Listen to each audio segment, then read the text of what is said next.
이해찬 당대표의 발언이 있겠습니다. 우리 당 광역단체장 2분이 중도에 사임을 했습니다. 당대표로서 너무 참담하고 국민께 뭐라 드릴 말씀이 없습니다. 다시 한번 국민 여러분께 송구하다는 말씀을 드립니다.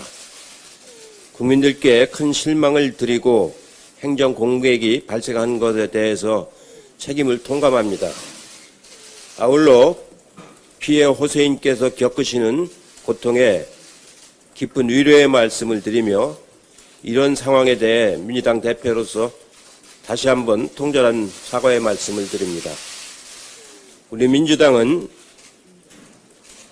피해자 중심주의를 견고하게 지켜왔습니다. 이 사안도 마찬가지로 피해자 입장에서 진상을 규명하는 것이 당연하지만 당으로서는 아시다시피 고인의 부재로 인해서 현실적으로 진상조사가 어렵다는 점은 이해를 해주시기 바랍니다. 피호소인의 뜻에 따라 서울시가 사건 경위를 철저하게 밝혀주시기 바랍니다. 또한 피호소인에 대한 근거 없는 비난을 멈추고 당사자의 고통을 정쟁과 여론몰이의 수단으로 활용하지 않을 것을 다시 한번 간곡하게 부탁을 드립니다. 민주당은 당 소속 공직자들의 부적절한 행동을 차단하고 기강을 세울 특단의 조치를 마련하도록 하겠습니다. 아울러 당 구성원들을 대상으로 성인지교육을 강화할 수 있는 당규를 개정하도록 하겠습니다. 다시 한번 국민 여러분께 깊은 사과의 말씀을 드립니다. 오늘은 공수처법 시행일이자 공수처 출범 법정 기일입니다. 그렇지만 아직까지 공수처장 추천위원회가 구성조차 안 되고 있습니다. 공수처는 권력기관을 포함한 고위공직자의 부정부패를 독립적으로 조사하고 기소하기 위한 기관으로서 권력기관 개혁과 공직 도덕성 확립에 큰 역할을 수행해야 합니다. 이를 출범시켜야 하는 국회가 법률에 따른 의무를 다하지 않고 있습니다. 공직자의 위법 탈법을 조사하는 기관의 출범을 공직자인 야당 국회의원이 맡고 있는 현실이 안타깝기 그지없습니다. 어제 대통령을 비롯한 당정청과 기업, 노동계 대표까지 모두 모여서 한국판 뉴딜 국민보고대회가 청와대에서 열렸습니다. 한국판 뉴딜은 대한민국을 추격형 경제에서 선도형 경제로, 탄소 의존 경제에서 저탄소 경제로, 불평등 사회에서 포용 사회로 바꾸는 미래를 전환하겠다는 대규모 야심찬 프로젝트입니다. 김대중 정부의 IMF 극복 프로젝트가 ICT 강국과 복지국가의 초석을 닦았다면 이번 문재인 정부의 한국판 뉴딜은 선진경제와 복지국가의 완성을 이루어낼 핵심적인 프로젝트라 하겠습니다. 어제 회의를 통해 전반적인 구상은 잡혔습니다. 이제부터는 속도가 중요합니다.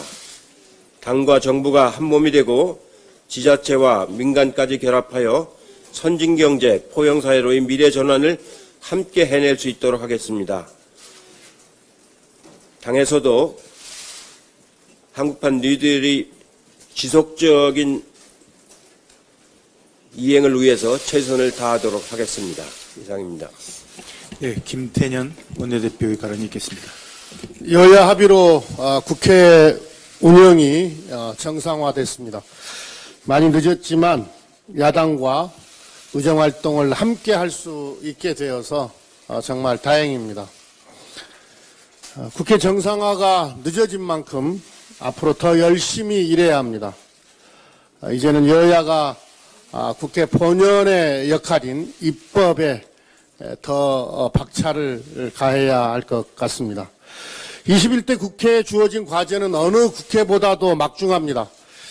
코로나19로 인한 전대미문의 위기를 극복하고 코로나 이후 달라진 세상에 대비해야 하는 책무도 함께 가지고 있습니다. 국민의 삶과 일자리를 지키고 대한민국의 새로운 미래를 개척하기 위해 국회가 해야 할 일이 참으로 많습니다. 민주당의 7월 임시국회 목표는 민생경제 법안과 개혁과제 법안을 하나라도 더 많이 처리하는 것입니다. 정부조직법 등 코로나19 대응 법안, 부동산 투기 근절과 서민 주거 안정을 위한 부동산 세법과 임대차 3법, 공수처 후속 3법 등 개혁 법안을 7월 국회에서 반드시 처리하겠습니다. 그리고 민주당 당론 1호 법안인 일하는 국회법을 어제 발의했습니다. 민주당은 일하는 국회, 상시국회를 실천으로 보여드리겠습니다. 이번에 상임위에 복수 법안 소위를 늘린 것도 최대한 많은 법안을 심도 있게 논의하기 위해서입니다. 법안 소위를 가능한 자주 열고 민생 법안 처리에 속도를 내겠습니다. 일하는 국회를 만드는데 여야가 따로 있을 수 없습니다. 미래통합당도 일하는 국회법의 심사와 처리, 일하는 국회를 만드는 국회 운영에 적극 협조해 주기를 당부드립니다. 전 세계 코로나19 누적 확진자 수가 1,300만 명을 돌파했습니다. 우리나라는 상대적으로 상황을 안정적으로 관리하고 있으나 해외 유입 확진자가 20일 연속 두 자리 숫자를 기록했습니다. 정부는 방역 강화 대상 국가에서 입국하는 모든 외국인에게 유전자 검사 확인서를 제출받기로 했습니다. 정부의 이번 조치로 해외 유입 확진자가 감소하기를 기대합니다. 아울러 정부는 공항, 항만에서의 입국 검역에 온 힘을 다하는 한편 해외 유입 확진자에 대해 더욱 면밀한 관리를 해주길 바랍니다. 우리나라는 그동안 의료진의 희생과 헌신 덕분에 코로나19에 성공적으로 대응해 왔습니다. 그러나 지역별 의료 격차, 공공의료 기반 부족 등 보건의료 체계 전반의 한계점도 나타났습니다. 우리 의료체계는 수도권, 종합병원, 인기진료 과목에 지나치게 쏠려 있는 문제가 있습니다. 감염병에 대응하려면 단기간에 집중적으로 인력이 투입돼야 하는데 지역에서는 의료 인력이 부족해 많은 어려움을 겪고 있습니다. 최근 대전, 광주 지역에서 코로나 감염이 급증했는데 해당 지역들의 공공의료원이 없어 어려움을 겪기도 했습니다. 보건의료학계는 코로나 이후에도 감염병이 일상화되는 세상에서 살아가야 할 수도 있다고 경고하고 있습니다. 더 이상 의료진의 희생과 헌신에만 의존할 수가 없습니다. 민주당과 정부는 공공의료와 지역 의료 기반 강화를 위해 의료 인력을 확충하겠습니다. 지난 15년간 동결해왔던 의대 정원을 확대하겠습니다. 우리 당은 지난 총선에서 필수 진료, 공공의료 취약지역을 중심으로 의대 정원을 확대하겠다는 공약을 내건 바 있습니다. 그보다 앞선 2018년에는 제가 당 정책위 의장으로 있으면서 정부와 함께 국립공공의대 추진 계획을 발표한 바도 있습니다. 그런데 야당의 반대 때문에 공공의대 설립 법안이 20대 국회에서 통과하지 못했습니다. 총선 이후 당정청은 공공의대 설립과 의대 정원 확대 방안을 논의해 왔습니다. 당정청은 지역의 필수 의료 인력, 역학조사관 등 특수 전문 과목 인력, 기초과학 및 제약 바이오 분야 연구 인력 확충을 위해서 의대 정원을 증원하기로 결정했습니다. 구체적인 규모와 추진 방안은 조만간 당정협의를 거쳐서 발표할 계획입니다. 공공의대 설립도 적극 추진하기로 했습니다. 공공의대는 공공분야 의사 양성을 위한 의료 사관학교가 될 것입니다. 공공의대 설립 법안은 21대 국회에서 다시 발의되어 보건복지위에 계류되어 있습니다. 코로나19로 공공의료 인력의 안정적 확보가 중요하다는 것이 확인된 만큼 이번에는 미래통합당이 공공의대 설립 법안 처리에 전향적으로 협조해 주기를 당부드립니다. 이상입니다. 네, 다음 박주민 최고위원의 발언이 있겠습니다. 예, 이해찬 대표님께서도 말씀하셨지만 오늘은 공수처 설치법의 시행일입니다.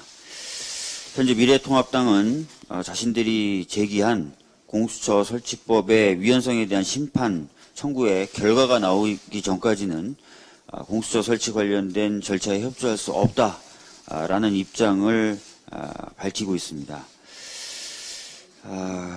근데 제가 봤을 때 이러한 미래통합당의 주장, 입장은 전혀 타당하지 않습니다.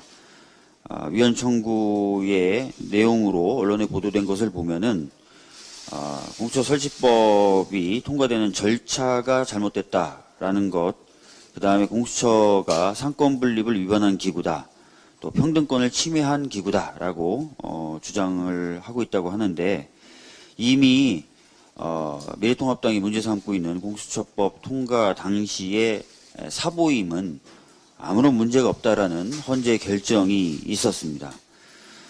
그리고 공수처의 경우에는 국회가 입법으로 기구를 설치하는 것이고 그 구성 과정에서 입법과 사법 그리고 행정 권력이 모두 관여하기 때문에 견제와 균형의 원리라고 하는 상권 분립의 원칙이 전혀 훼손되지 않는다는 말씀 드리겠습니다. 그리고 평등권 침해 관련돼서는 이미 특정 사건, 특정인을 대상으로 한 특검이 수차례 시행됐을 정도로 이미 좁은 범위의 수사를 담당하는 기구나 제도가 있었다는 것입니다. 따라서 평등권을 침해한다는 것도 역시 받아들이기 어려운 주장입니다. 결과적으로 미래통합당은 합리적이지도 않고 타당하지도 않은 이유를 들어서 공수처 설치를 위한 절차 진행을 가로막고 있는 것입니다.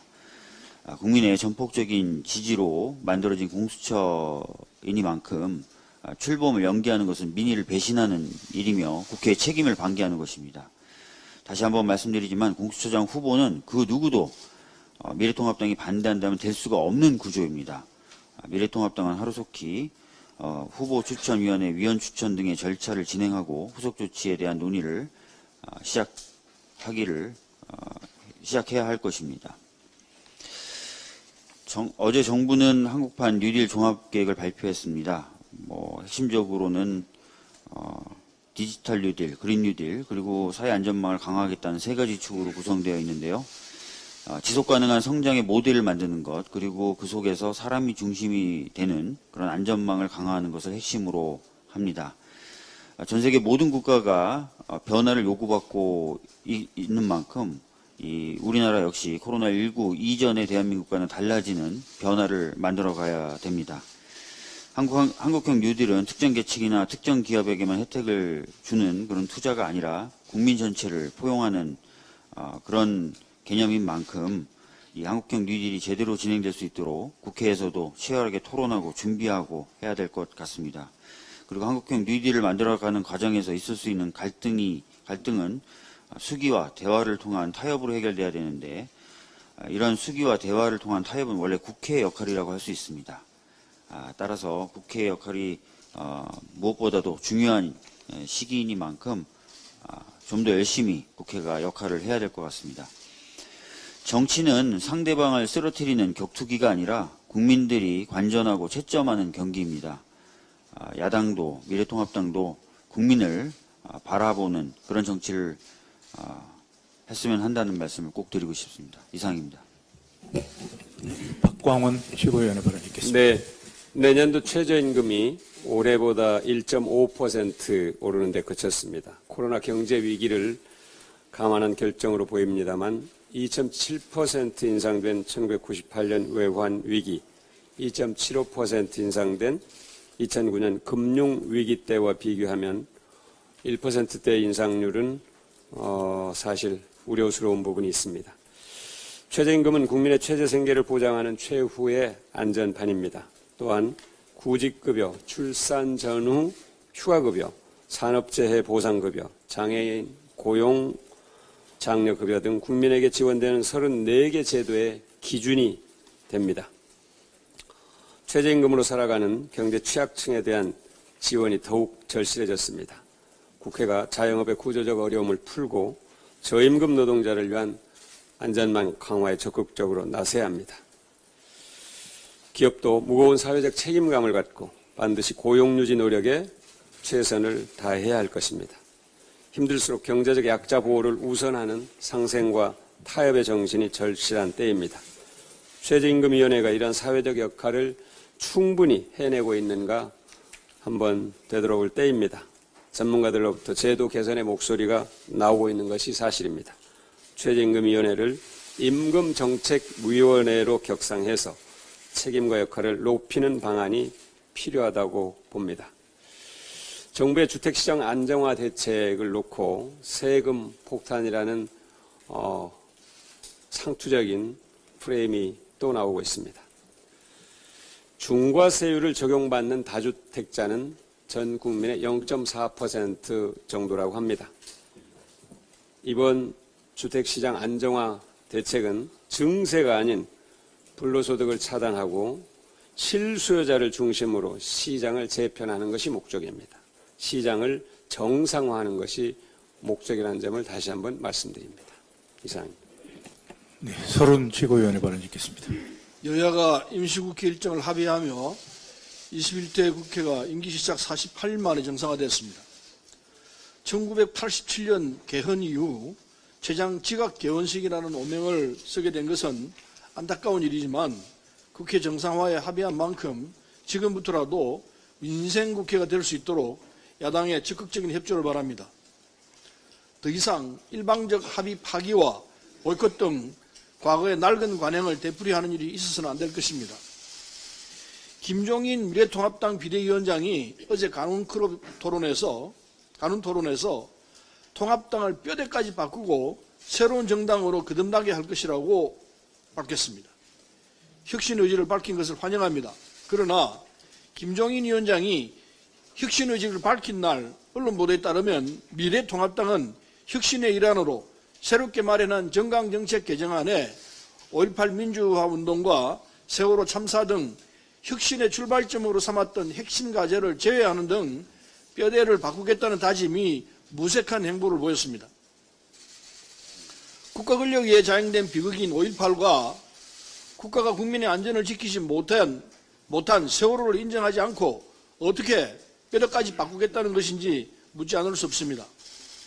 혁신 의지는 구체적 행동과 실천으로 이어질 때 국민의 신뢰를 얻고 성과를 낼 수 있을 것입니다. 국민께서 21대 국회에 바라는 것은 민생을 챙기는 일하는 국회입니다.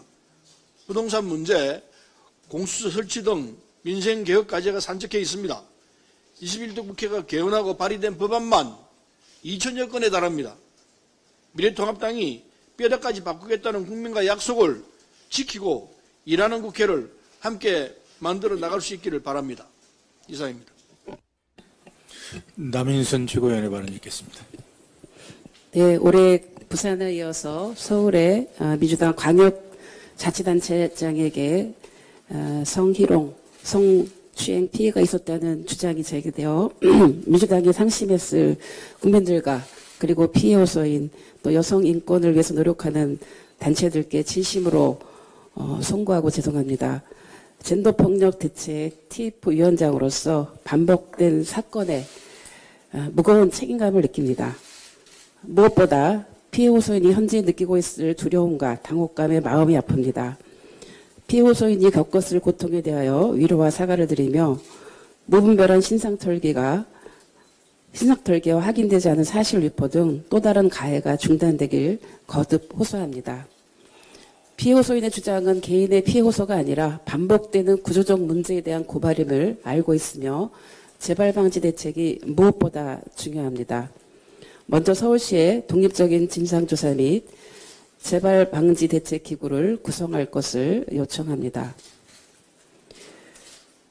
피해 호소 내용이나 또 피해 호소에 대한 묵살이나 은폐가 있었는지, 또 시민인권 보호관 등 제도가 제대로 작동하지 않은 이유는 무엇인지, 또 성평등한 조직 문화를 저해하는 요소가 무엇인지 제대로 조사하고 근본적인 대책을 마련해야 합니다. 또한 피해 호소인에 대한 적극적인 보호 조치를 병행해서 그 직위를 유지하는 데 불이익이 없도록 일상과 안전이 회복될 수 있어야 합니다. 둘째, 국회에서는 성별에 의한 차별, 성희롱 금지 및 권리 구제 등에 관한 법 제정에 앞장서겠습니다.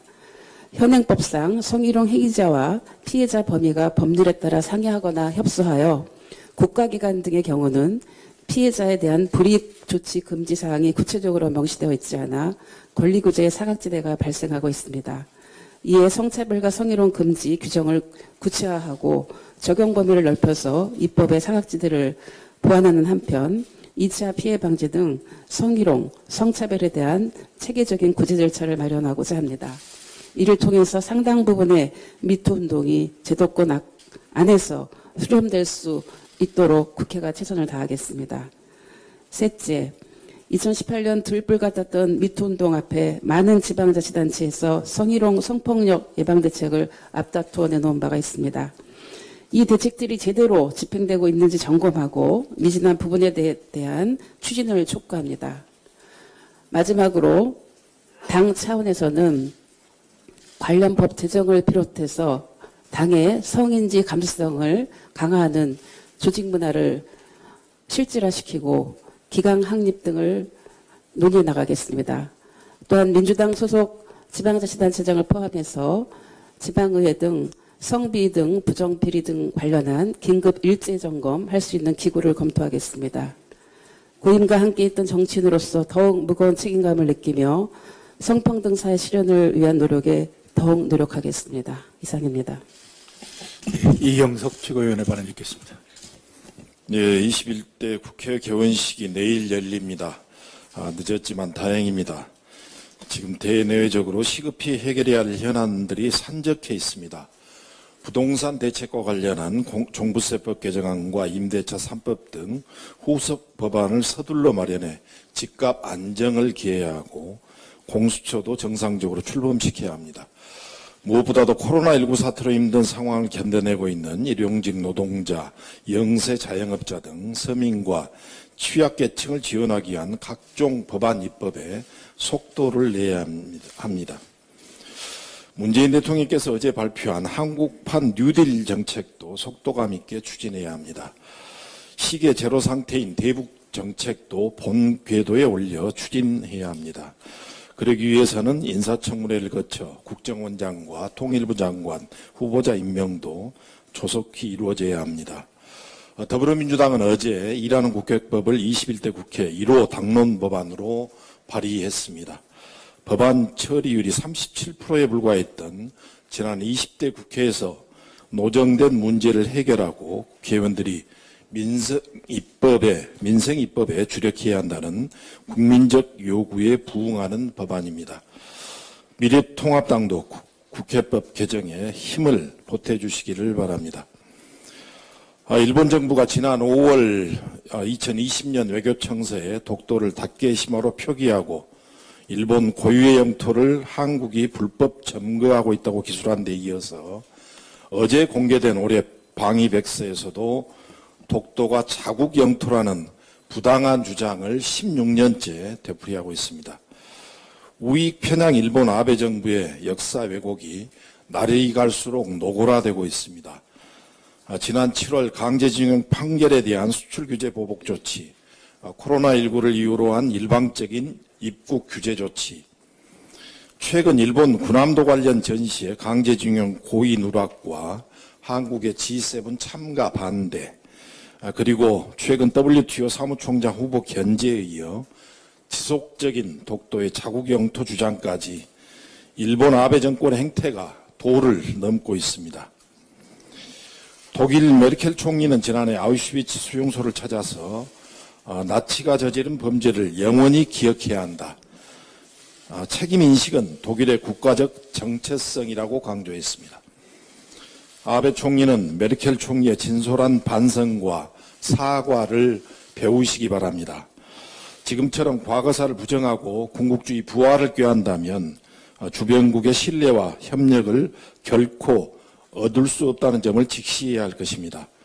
더불어민주당은 대한민국의 합법적 영토 주권을 부정하는 일본의 궤변과 퇴행적 역사 왜곡에 대해 강력히 규탄하며 정부의 단호한 대응을 촉구합니다. 이상입니다. 네, 이상 모두 발언을 마치고 회의를 비공개로 전환하겠습니다. 언론인 여러분 협조를 부탁드립니다.